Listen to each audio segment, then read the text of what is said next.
Hey, it's Dr. Murphy. So today we're going to talk about diabetes and how you can get your blood sugar controlled without necessarily having to use medication. So there are two main types of diabetes, type 1 and type 2. Type 1 does require medication because that's where your body can't make insulin on its own. So you have to inject yourself with insulin. And fortunately, that makes up a smaller population, maybe about 5% or so. 90% of diabetes is type 2, and that's the one we're going to focus on today. So, of course, some people are just more prone to get diabetes because of their genetics, but there's a lot of environmental things that contribute as well. And so for that reason, you can change your diabetes by eating better, exercising, and losing weight. Majority of the people with type 2 diabetes are overweight or obese, although there are some who are in the normal weight range. Majority are not. And what we see are the best results when you lose at least 10% of your weight. So if you're 200 pounds, losing 20 pounds, we see a really significant drop in your blood sugar levels to a healthier range. And so when I think about, or when I'm talking to my different patients in the office or in a hospital about diabetes and eating healthier and exercising, I find that many of them already know what's good for them to eat and what's not. They know what they need to do, but it is so hard for them to get started. And sometimes they will get started, but then they fall off really quickly and just can't keep it up. And so today's talk, I really want to encourage you all to, when you're setting these goals to be healthier, write it down. I find that it helps to write it down. It's kind of like your little contract to yourself so that you know that you're taking it serious. And you start with the big goal, but break it down into small steps or mini goals. That helps you not feel so overwhelmed because you feel like you can't accomplish it. When you break it down into those smaller steps, you feel more confident and, more like you can achieve those goals. And then over time, achieving all of those small goals will lead to you conquering the big goal. It may take a while, but hey, you'll get there. And it's definitely better than you not starting and not doing anything at all.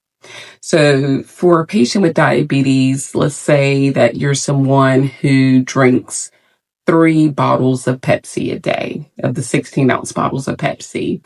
And your goal is to get down to only 1 bottle a day. 1 bottle of Pepsi has over 30 grams of carbohydrates, and we really don't want you eating more than 30 to 45 grams per meal. So if you're drinking a bottle of Pepsi, that doesn't leave you many carbs to eat with your food. So you would have to eat, meat and vegetables, the ones that don't have a lot of starch, and definitely couldn't do any fruit and dessert and things like that. Like you're really taking away all the carbs in that bottle of Pepsi. And so when you break it down, instead of 3 bottles doing only 1 bottle, that gives you more room to eat a variety of things with your meal because you're not wasting all those carbs on just the drink. And so let's say you're starting with 3 bottles of Pepsi and you're writing down your goals and you put a timestamp to it, like over the next 2 weeks, I want to go down to 2.5 bottles per day. And then 2 weeks after that, go down to 2 bottles a day. And then for a few weeks after that, 1.5.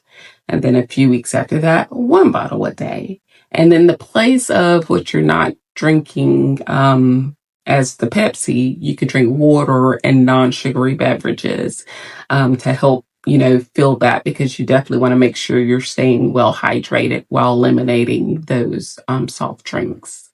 And so you see over time, you achieve the goal, but it just takes a while. But it's something that you can stick to. And it really helps when you have an accountability partner. So that could be a spouse, a sibling, a friend, a child, just someone that you talk to about the goals so they know that you're trying and they can check in with you and motivate you and discourage you when they see that you're falling off track, helping you get back on track.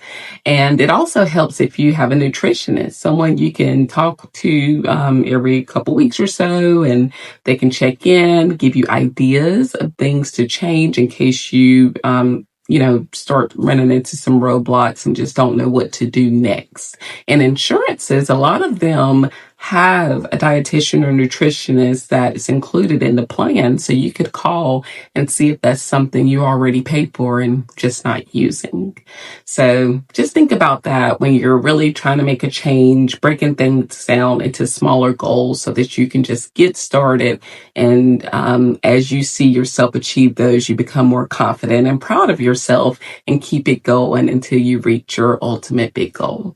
All right. Thank you all.